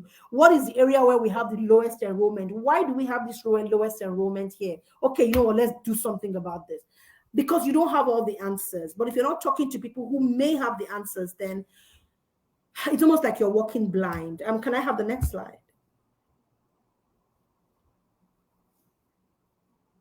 Yeah, you must have a school marketing plan. And your school marketing plan must, so I wrote this down somewhere. Yeah, you must say what is it that I want to do? That's the first thing. What is my objective? How am I going to do this? What is the budget? Okay, who am I going to meet with this thing? So if you want to write this down, to create a school marketing plan, and you're not just creating it, right? You must implement it as well. All right, so that's really important. You must say to yourself, what's my USP? What, and that USP is that unique thing you say you're going to do, which is why I say it's a service promise, a service proposition. What is your unique service promise, your unique service proposition, your unique service performance rate? So those things are really important. So you say to yourself, what is this thing that I want to do? And then you say, why do I want to do it? Okay. And then who do I want to do it for? That's so important for you to do. And then how much am I going to use to do it? And remember, budgeting is not just money, it's time as well. It's resource allocation, because somebody on your team needs to do that, handle that marketing plan, has to implement it. So if you don't have the person to implement it, it means that you are going to be doing a lot of the work, and you don't want to do that, right? So acquiring the clients and you need to know where they are. Are your type of parents in your school, are they on Facebook, or is it WhatsApp that is good for them? Let me tell you something we do to grow our WhatsApp following. When people come to our school, right, we'll send them a message. Oh, can I send you this message via WhatsApp? We put it in there. We don't just say, can I send you a message? We say via WhatsApp. What happens is they immediately say, oh, yes. I was okay, please save our number. We'll save your number as well. Why? So that they can see our status updates, and so that when we send them a message, they get it. Right? So you must be very intentional about marketing and client acquisition. Okay. Another thing is retaining them. Okay. So to retain them, you must have somebody who is in acquiring them, just to continue with that thought of acquisition before we go to retention. This your visions question is a very critical question. So who is answering the messages? Where are the messages going? What is happening? So create an entire campaign around that, and you can use, like I said, automative tools. If you use Google Forms, for example, you can automate messages on Google Forms. If you don't have a website, I build websites. You can talk to me, or you can go out there and build a Google My Business website, which is free. Okay, take really lovely pictures. Before you take a picture, clean the lens of your phone. So a lot of people just stand there and take picture, and it's blurry and horrible. No, clean the lens of your phone so that it's sharp. Okay, try it today. Take a picture without cleaning the lens, and then take a picture where you clean the lens. The difference is clear, both the front and the back lens. It helps to do that. All right, and then who is going to do it and what would they be doing? So those are great for marketing strategy. Can you please I think that's the end. That's the end of it. So yeah, so woo! I don't even believe that we've come to the end of this session. So please, I've talked about the fact that you want to pull people in, but you also want to keep them. And you must have a plan, okay? You must have a plan. The final thing that I will talk about is the educator that is on the rise, okay? The business person, not just the educator, that is on the rise is a social entrepreneur. And what do I mean by that? That person has a presence in the social media space. That person has a presence online, okay? That's the person that is on the rise. So if you're somebody who doesn't have a profile, you don't have a personal profile, apart from your school profile, create one. Don't do that to yourself. I beg you, create one. Because people want to know you. Initially, we didn't know a Richard Branson. When he started being the face of Virgin and being everywhere, people were like, all these guys, they should go and sit down. But look at him today. So many entrepreneurs want to be him.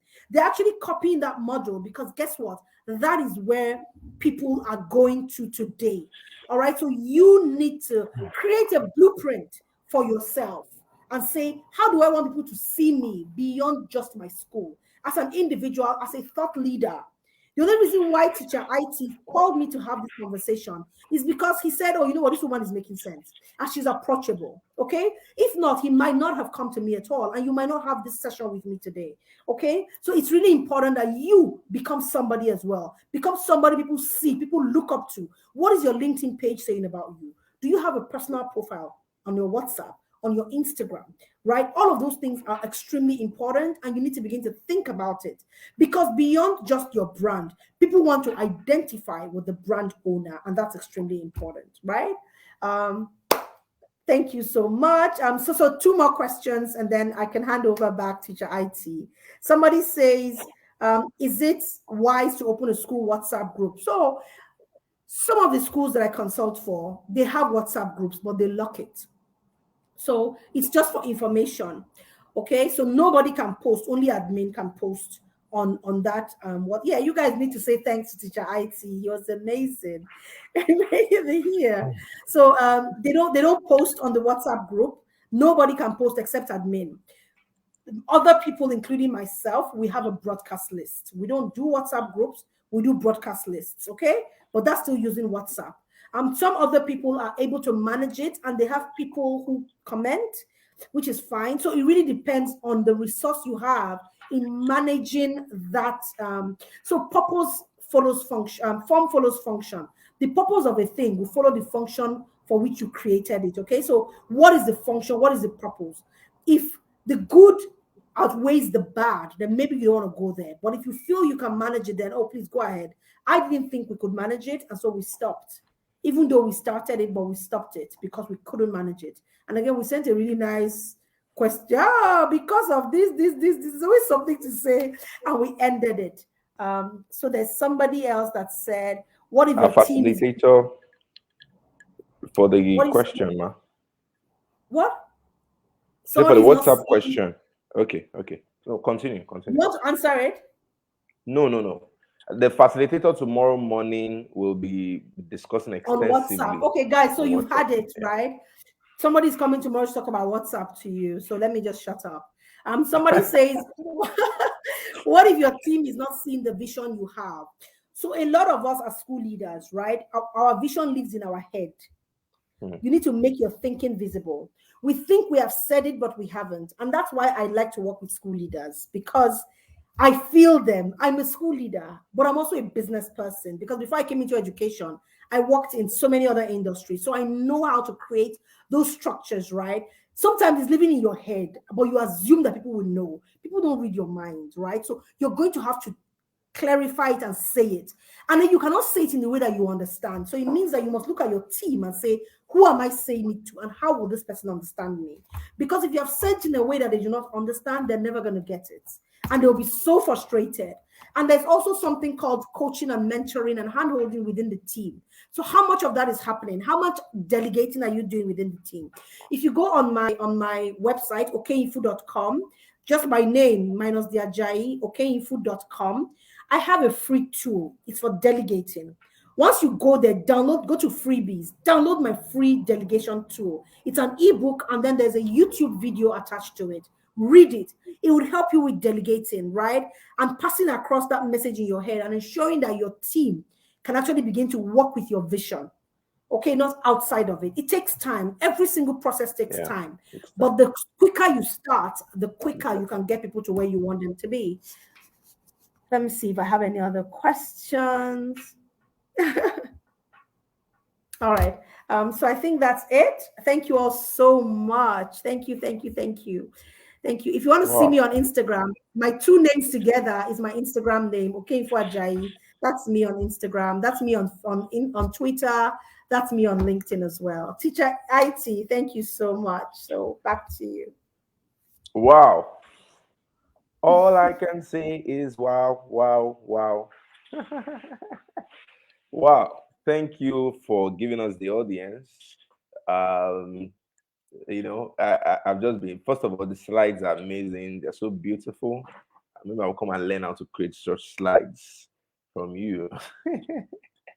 And about the December training, I want us to also discuss about that.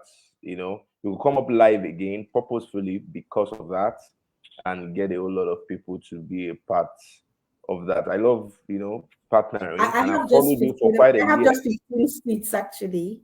So I don't like to take a lot of, I have just 15 seats. 15 seats. Okay, yes, good. It's a very if you have close seats for some people here, I mean, that would be nice. It's a very close group. So thank you so much. I followed you for about a year before I reached out. Really? Yeah, studying what you do and and everything like that. I came into the sector. My mom is a school owner, so I started helping her. That I got it, just fell in love with everything. Then I started coming in with the technology, trying to help school owners to become a better version. And I like the fact that you're so vast in technology, and this is very important. I mean, going forward, that's the trend, that's the forecast that is going on right now. And you're talking about Flutterwave, automating your payments. I was just like, this is nice, solving a whole lot of problem right there in your school. So I want to say thank you so much. You have done the session together. You answered the questions as you were teaching. So thank you so much. Please, I hope once we call on you again, you will be able to say yes to us. I'm sure that I will. We can talk about that. Let me get a commitment on video so I'll have it on record. I can see an alien inhabited my body. All right. So somebody said, can we get the slides? So right? yes, you can PDF it and please you can email it to them. That's fine. Yes. All right. Okay. So it will be in the Inner Circle library under our video. Once it is live, it will be there.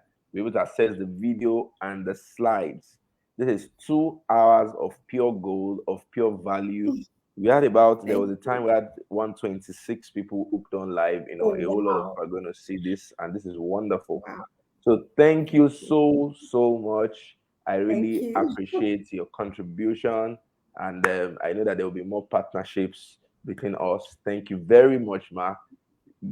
Greater growth to Busy Mind Schools. Amen. And also the consulting. Thank you so much. Bye, everyone. It was great being here. Bye. All right. So we just had that. I spent 2 hours at a stretch. That was a wonderful session from her. Thank you for being here tonight. We're going to continue tomorrow morning by 10 a.m. We're going to have our speaker also talk to us. She's good. She has said a whole lot of things. I have to watch this video, I've learned a whole lot. That's why this kind of conference is very important. So you can get this video by being a part of the Inner Circle, and other videos. Just visit this link on the screen, www.teacherituno.com/lion21. You'll be able to you can see all the recorded versions of this blueprint right there, both the old versions and the current version. And you can watch it. You can have access to the slides from there, and you can be a part of what is going on in this community. And I'm reaching out to so many other people. I have a lineup of speakers for January already that I want them to bring value to our community, and it's so important. So visit www.teacherituno.com/lion21. Lion21. Go there. assess and be a part of the inner circle. Thank you for being here. 10 a.m. tomorrow morning, we're going to have our third speaker for the blueprints come up live, and it's going to be an interesting session. Thank you very much, and see you by 10 a.m. tomorrow morning. I, Falon Itunoluwa, I am signing out. Don't forget to visit the link on the screen, www.teacheritunu.com/lion21, to be a part of the inner circle. Join and have you be a part of this exciting, brave, community. Thank you so much, and see you tomorrow morning by 10 a.m.